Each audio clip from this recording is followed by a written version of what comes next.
Halo,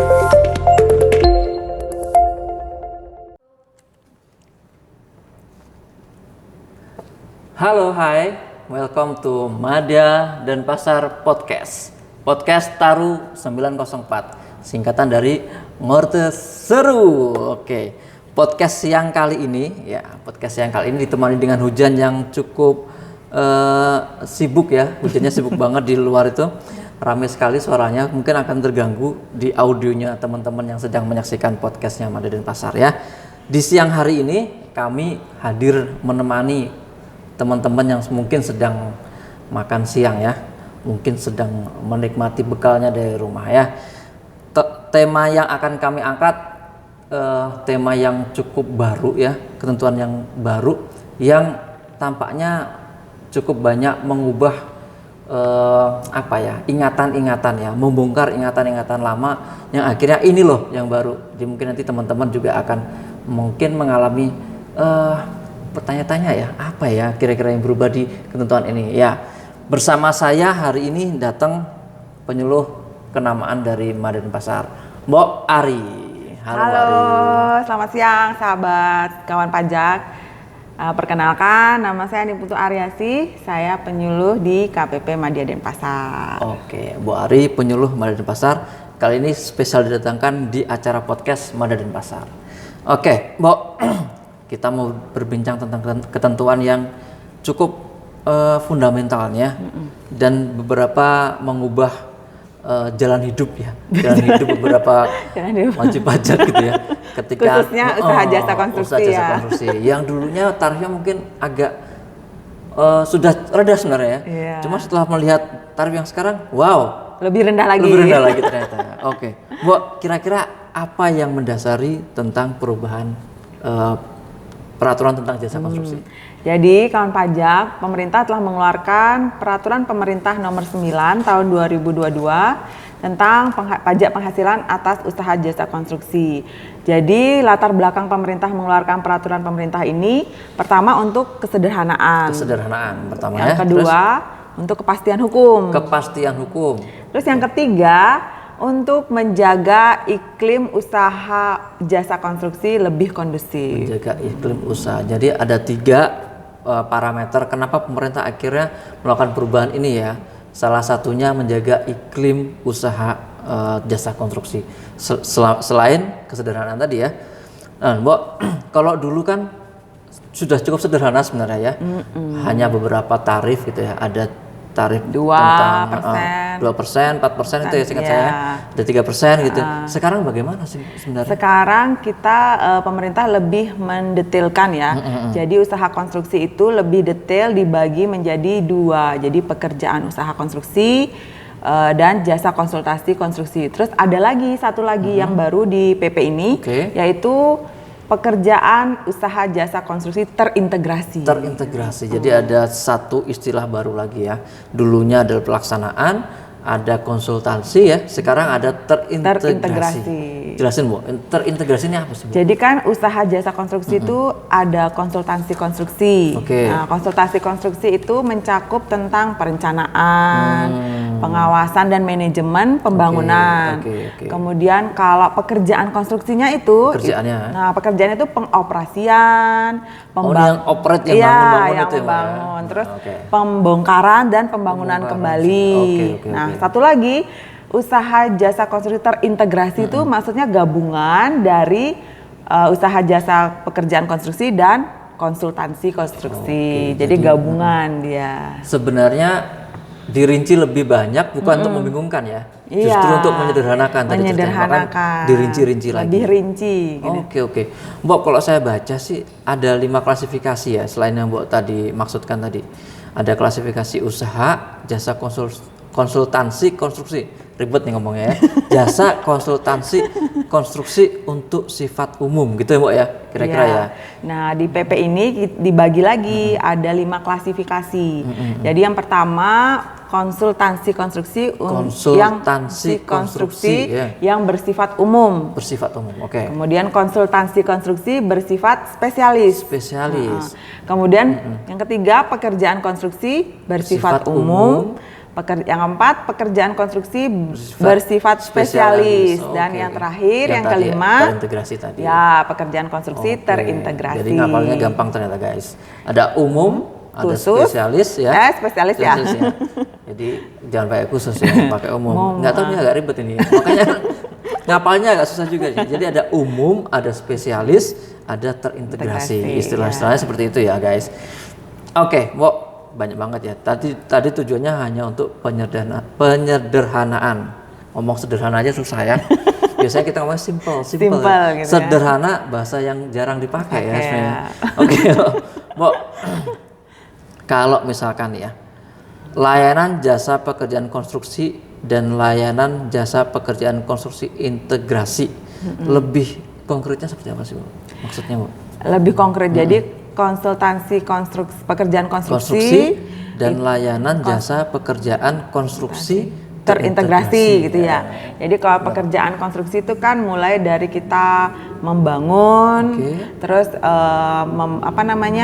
pembongkaran, terus pembangunan kembali suatu bangunan. Kalau terintegrasi itu dia gabungan, jadi tidak hanya membangun, tapi juga ada jasa konsultansi konstruksinya. Jadi ada sisipannya konsultansi ya. Konsultansi konstruksi. Oke, tadi dijelasin Mboknya, ada pembangunan, ada pembongkaran. Mbok, kalau bangun doang bisa, bongkar doang nggak bisa bangun bisa juga? Bisa aja ya. Kan. Yang penting bisa ngerjain itu, dibayar selesai. Per kontrak terserah mau kontraknya dari awal dari bongkar gitu sampai akhir gitu ya. Tapi atau cuma bongkar aja apabila gitu ya. Terdapat konsultansinya jadi terintegrasi jadinya mulai dari membangun itu maksudnya, sampai dengan konsultansi konstruksi. Jadi dia lebih terintegrasi. Jadi seperti itu perbedaannya guys. Kenapa muncul istilah-istilah tadi ada terintegrasi tadi dan ada yang sifatnya parsial ya, spesifik parsial. Ya. Oke. Mbok, ini yang pentingnya nih. Tarif pajaknya gimana sih, Bu? Kayaknya saya juga pusing nih. Ada koma-komaan dulu kan? Dulu nggak ada koma ya? Dulu angkanya bulat. Kita kalau belajar matematika di zaman SMA aja, bilangan prima ya, bilangan dulu. Sekarang bilangan caca ini. Gimana nih, Bu? Ngapalinnya, Bu? Gampang ngapalinnya. Jadi kita bagi dulu. Tadi kan ada pekerjaan konstruksi ya. Nah, pekerjaan konstruksi itu ada 3 tarif. Oke. Pertama 1,75. 1,75 ya, pekerjaan konstruksi pertama. Pekerjaan konstruksi ya 1,75 digunakan untuk pekerjaan konstruksi yang memiliki kualifikasi usaha kecil. Artinya punya sertifikat punya sertifikat yang menyatakan dia tuh kecil usaha kecil dan atau sertifikat orang perseorangan. Oke, siap. Terus yang kedua 4%. Dari 1,75 naik ke 4%. 4% itu untuk pekerjaan konstruksi yang tidak memiliki sertifikat badan usaha. Jadi ini nih. Jadi kalau teman-teman wajib pajak nih misalkan punya usaha, pengen berkecimpung di konstruksi, dibenahi dulu administrasinya ya. Iya, benar. Biar dapat tarif yang lebih kecil. Tarifnya kan kalau punya sertifikat cuma 1,75. Tapi kalau nggak punya sertifikat 4% langsung. Itu lebih dari 100% peningkatannya ya. Luar biasa. Terus tarif yang ketiga itu 2,65%. Itu di luar dari yang tadi, yang di luar di kelompok yang 1-2 tadi ya. Tarifnya 2,65%. Keriting lagi angkanya ya. Aduh, lihat rambutnya Bu Ari ya. Kalau ingat rambutnya Bu Ari itulah tarif PPH konstruksi yang akan berlaku. Ini berlaku sejak kapan, Bu? Berlakunya 21 Februari 2022. Nanggung banget ya. Kenapa nggak 1 Januari? Saya kadung nih, Bu. Kadung ngerjain udah setengah jadi tarifnya berubah. Iya, tarifnya. Jadi itu nanti sebagian tarifnya lama, sebagian tarifnya baru gitu ya? Jadi nanti kan ada ketentuan peralihannya. Oke, siap, Bu. Jadi guys, untuk pelaksana usaha jasa konstruksi ada 3 tarif. 1,75, 4 dan 2,65%. Ingat, yang paling mahal yang 4% untuk apa tadi? Yang tidak memiliki sertifikat. Yang nggak bisa menunjukkan ya. Ya, tidak memiliki bisa menunjukkan sertifikat. ke lawannya saya punya sertifikat gitu ya. Hati-hati guys ya. Tetap sangat penting ya sertifikasinya. Oke, Mbak. Tarif berikutnya ada lagi kan? Nah, ada lagi. Itu kan tadi baru pekerjaan konstruksi. Sekarang kita ke pekerjaan konstruksi terintegrasi. Terintegrasi itu ada 2 tarif. Oke. 2,65 2,65 juga. 2,65% itu untuk pekerjaan konstruksi terintegrasi yang memiliki sertifikat badan usaha. Untuk badan. Untuk memiliki sertifikat. Kemudian 4%-nya itu untuk pekerjaan konstruksi terintegrasi yang tidak memiliki sertifikat. Jadi kalau nggak punya sertifikat, baik OP, baik badan, sama ya, sama, 4%. 4%. Karena memang pemerintah nggak bisa mendeteksi ini siapa ini yang ngerjain ya? Iya, jadi kewajiban untuk Jadi memiliki tamain aja sertifikat badan usaha. Oke, 4% guys. 4%. Hati-hati, guys. Oke, berikutnya. Berikutnya untuk pekerjaan konsultansi konstruksi. Konsultansi konstruksi itu ada 2 tarif juga. Yang pertama 3,5%. 3,5%. Untuk jasa konsultansi konstruksi yang dilakukan oleh penyedia jasa yang memiliki sertifikat badan usaha. Di tarif terendahnya konsultansi itu 3,5 ya. Itu guys, yang ngerjain cukup 265, 4% gitu. Ya. Tapi kalau ngomong doang, konsultansi langsung dapatnya 3,5%. 3,5%. Oke, ada tarif lagi? Terus yang untuk konsultansi yang kedua itu tarifnya 6%. 6%. Ya, untuk jasa konsultansi konstruksi yang dilakukan oleh penyedia jasa yang tidak memiliki sertifikat badan usaha. Yang nggak punya sertifikasi lebih tinggi. Tarifnya lebih tinggi ya. Benar. Tarifnya lebih tinggi itu guys. Hati-hati ya. Perbaiki administrasinya agar bisa ikut tarif yang lebih rendah di kegiatan konstruksi para guys semua. Banyak sekali ya tarif-tarifnya, bingung juga nih. Mbok, nanti kalau saya tes bisa ya Mbok ya? Coba saya tes ya. Nanti teman-teman kalau salah bilang salah di kolom komen ya. Konsultansi tak bersertifikat, tarifnya 6%.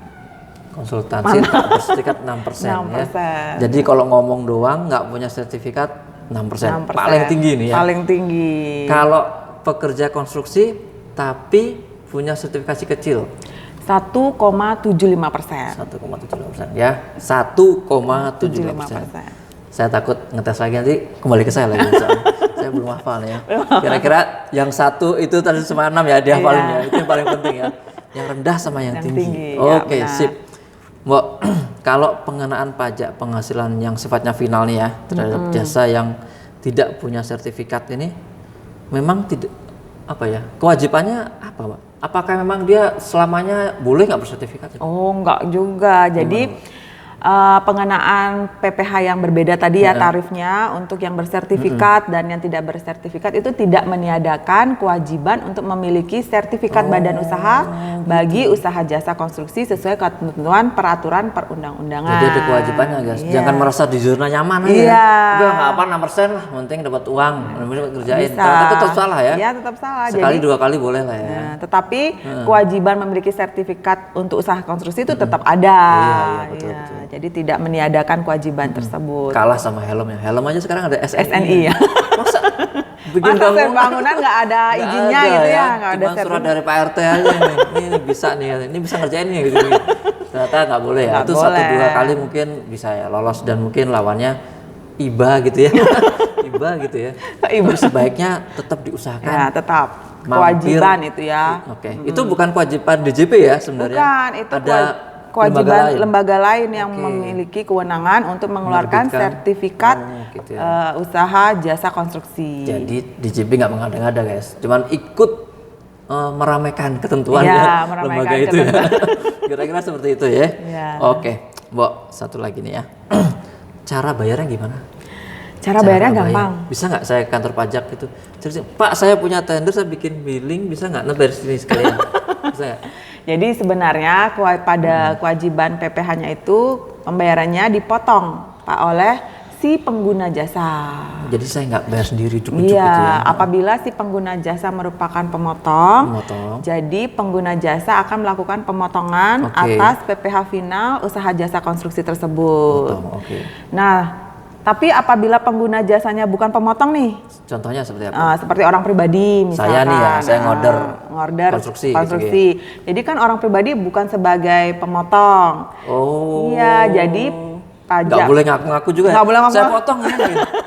Saya kan mau tertib aja, malah salah ya saya. Salah. Jadi bagi pengguna jasa yang bukan pemotong, jadi PPh final disetor sendiri oleh si si pekerja tadi. Usaha jasa konstruksi itu. Jadi ada 2 mekanisme. Yang pertama melalui pemotongan, yang kedua disetor sendiri. Nah, lapornya via apa ini kalau begini? Lapornya seperti biasa. Jadi yang itu e-Buput unifikasi itu. Iya, benar. Jadi nyambung ke sana juga. Iya, jadi kalau misalkan pengguna jasanya pemotong nih sudah dipotong, jadi kan tinggal kita dapat bukti potong. Ya. Bukti potong itu hak ya. Hak bagi pekerja proyeknya karena dia sudah pembayaran pajaknya sudah dipotong, jadi sebagai bukti lah ya, bukti kita dapatnya bukti potong. Kalau bayar sendiri juga. Kalau bayar sendiri, iya e-Bupot nanti pembayaran sendiri menggunakan e-billing. E-billing seperti biasa bayar, nanti NTPN-nya dilapor di e-Buput unifikasi. E-Bupot unifikasi. Jadi NTPN-nya input saja guys di e-Buput unifikasi. Nggak perlu lagi pakai ISPT PPh Final ya? Oh enggak. Ternyata ya.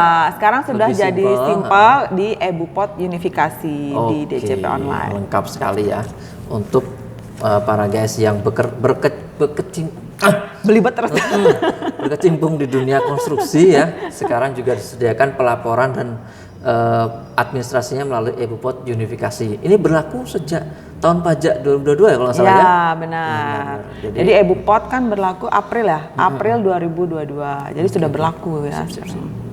Oke, gitu ya guys. Cara apa tadi?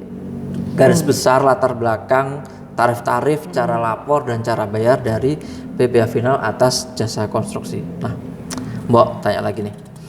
Besarnya pajak penghasilan yang dipotong atau register sendiri ya, itu berdasarkan apa DPP-nya? DPP. Jadi DPP-nya itu pertama dari nilai pembayaran, nilai transaksi ya. Itu termasuk PPN gitu, Bu? Enggak. Oh enggak. Jadi nilai transaksi tidak termasuk PPN. Oh, dikeluarkan dulu dikeluarkan dulu PPN-nya. Jadi untuk mencari DPP-nya tidak termasuk PPN. Baru dikali tarif PPh tadi, tarif PPh yang 1,7. Yang sesuai tadi ya, gitu guys. Jadi ternyata PPN itu bukan termasuk komponen menghitung apa istilahnya DPP ya, dasar pengenaan pajak untuk PPh Final ya. Jadi kalau guys dapat proyek ini termasuk PPN nih, keluarin dulu, keluarin dulu, dapat DPP-nya baru dikalikan tarif PPh Final. Oke, ternyata saya pikir semuanya Bu, jadi dapat double dong Pak negara kalau gitu. Nanti jadi double taxation ya, kena double pajakan. Jadi PPN dikeluarkan dulu. Oke Bu, ini ada biasanya ada yang bertanya-tanya nih ya. Dalam hal nilai kontrak jasa konstruksi tidak dibayar sepenuhnya ya oleh pengguna, jadi yang order ya, pengguna jasa tidak dibayar sepenuhnya. Itu masuknya apa? Piutang yang dapat ditagih, piutang gimana? Jadi misalkan nilai pembayaran itu tidak dibayar sepenuhnya. Jadi pajak penghasilan itu tidak terutang, pajak penghasilan final atas usaha jasa konstruksi yang tidak dibayar itu tidak dikenakan PPh dengan syaratnya jadi nilai pembayaran yang tidak dibayar tersebut diakui sebagai piutang tidak tertagih, piutang tak tertagih. Jadi dong ya, piutang tertagih dicatat di laporan keuangan. Tapi apabila suatu hari nih misalkan ternyata sisa pembayaran yang tidak terutang tadi dilunasi, nah PPh akan tetap terutang pada saat pelunasan. Oh gitu guys. Jadi jangan khawatir ketika sudah ngerjain proyek ternyata nggak bayar nih ya, bayar sedikit gitu ya, atau nggak bayar lah, itu dimasukkan sebagai piutang tak tertagih dulu ya, dibiayakan sifatnya. Tapi kalau nanti misalkan orangnya tobat nih, aduh saya punya utang nih kepada pekerja proyek saya nih, syukur-syukur gitu ya, langsung lah dibikinlah pembayaran pajak gitu guys ya. Tapi jangan ngaku-ngaku juga belum dibayar nih gini. Gimana Bu lo gitu ngaku-ngaku orang belum dibayar gimana bayar pajaknya gitu, nggak boleh ya? Nggak boleh. Jadi kita DJP kan sudah memberikan apa namanya spare waktu ya, Jadi apabila tidak dibayar ya dicatat dulu sebagai piutang tidak tertagih. Tapi nanti apabila dibayar baru dikenakan PPh Final. Betul ya guys ya. Emang konstruksi ini agak agak susah ngawasinya, tapi ternyata nanti lambat laun akan ketahuan ya. Iya benar. Jadi mau nggak mau entah pengguna jasanya yang insaf gitu atau nanti yang pekerja proyeknya itu ya. Iya. Mau nggak mau harus melakukan yang menjadi hak negara ya. Siap. Hak negara memiliki hak mendahului gitu ya. Mendahului. Keren banget itu pelajaran waktu Pelajaran P1 waktu. dulu ya. Oke, Mbok. Penghasilan lain yang diterima oleh penyedia jasa. Ini masuk final apa bukan final? Ya, jadi kan kalau usaha jasa konstruksi misalkan, tapi ternyata memiliki penghasilan lain di luar usaha jasa Jadi konstruksi. contohnya apa sih penghasilan ini? Misalkan dia sekarang misalkan suatu perusahaan sebagai konstruksi bangunan, tapi misalkan ternyata penghasilan di luar usahanya di luar usaha konstruksi misalkan memiliki Warung makan. misalkan atau resto gitu ya. Jadi dia ngerjain proyek sembari bikin Sembari warung warung makan makan. buat karyawannya sendiri ya. Itu usaha sampingan ya. Iya, jadi itu penghasilannya harus dipisah dan Oke. dicatat secara terpisah. Oke, kalau masuk umum ya. Iya, Nggak jadi semuanya final ya. nggak semuanya final. Jadi untuk usaha konstruksi yang memiliki penghasilan di luar penghasilan lainnya atau memiliki penghasilan lain, itu menggunakan metode pembukuan secara terpisah. Jadi Pembukuan secara terpisah, pertama ini untuk di laporan keuangannya nanti ya? Iya, Oke, jadi untuk usaha konstruksi itu kan tetap dikenakan PPh final, namun penghasilan lain di luar usaha konstruksi itu tetap dikenakan ketentuan secara umum dia. Jadi terpisah dia. Jadi tidak digabung gitu, enggak. Jadi pencatatan secara terpisah, pengenaan pajaknya juga terpisah. Oke, dengar-dengar sih nanti perhitungan biayanya juga terpisah Iya, ya? biayanya juga terpisah. Proporsional gitu ya? Ya, secara proporsional. Yang versi umum berapa? Yang versi kena PPh final berapa? Harus dikeluarkan. Ya. Jangan nanti penghasilan umumnya sudah ketahuan dipisah, biaya tetap ya Biaya final. digabung gitu nggak boleh. Jadi tetap harus dipisah. Salah ya. Ini salah nih ya. Jangan dilakukan itu ya. Iya. Itu udah red alert, nanti kalau AR-nya tahu, duing potensi. Ada SP2DK gitu ya. Dapat surat cinta dari Surat AR-nya. cinta dari AR-nya. Mbok, untuk pembayaran kontrak atau bagian dari kontrak ya, yang terhitung sejak peraturan ini berlaku, itu gimana pengenaannya? Oke, jadi ini kan berlaku PP yang terbaru ini 21 21. Februari ya. Jadi kita ada ketentuan peralihan apabila pembayaran kontrak sebelum 21 Februari sebelum tanggal 21 terjadi, sebelum 21 Februari 2022 itu tetap menggunakan ketentuan yang lama, yang lama. Tapi kalau setelah terjadi di 21 Februari itu menggunakan ketentuan yang baru ini. Oh, based on-nya pembayaran ya? Iya, pembayaran. Bukan kontrak, tanda tangan kontrak, bukan? Bukan, jadi kan pada saat pembayaran itu baru terutang ya. Gitu guys. Jadi pas tanda tangan kontrak bisa jadi udah 2 tahun lampau ya.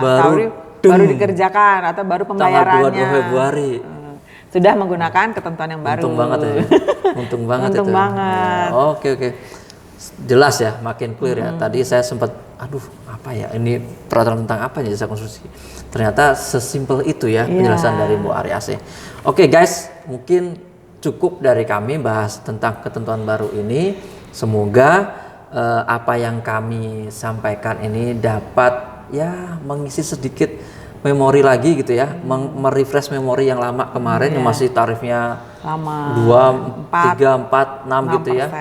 Ya sembari makan siang ya, sembari makan siang dapat ilmu baru dari Bu Aryasih. Oke.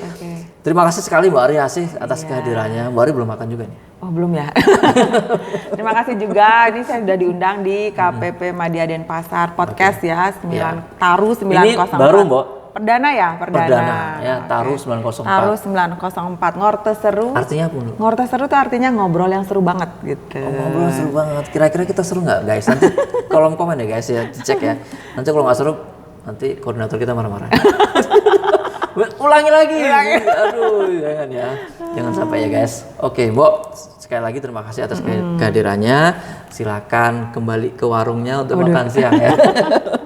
Oke guys, sekian dari kami. Jangan lupa ya, tetap jaga 5M. 5M itu artinya apa, Mbok? 1, memakai masker. memakai masker. Salah ya, kita nggak pakai Kita nggak pakai masker. Yang kedua apa, Mbok? Yang kedua menjaga jarak. Kita udah jaga jarak. Oke, udah dikasih ini ya batasnya. Yang Iya, ketiga, yang ketiga menghindari kerumunan. kita menyepi ya. Menyepi. Oke. Keempat, mengurangi mobilisasi. Oke, kita duduk di Duduk saja. di sini. Oke. Yang Jadi kalau kelima- makan di meja aja. Di ya? meja aja. Jangan ke lapangan. Jangan. Yang kelima mau Yang kelima apa ya? coba Lupa. tanya apa ya? Yang kelima mencuci tangan. Oh, Mbak. mencuci Salah. tangan. Oh, belum Itu mencuci yang tangan tadi. pertama. Oke, ya. Di antaranya sudah kita kerjakan kecuali memakai masker. Oke, see you. Bye-bye. Terima kasih sudah memperhatikan kami. Dadah.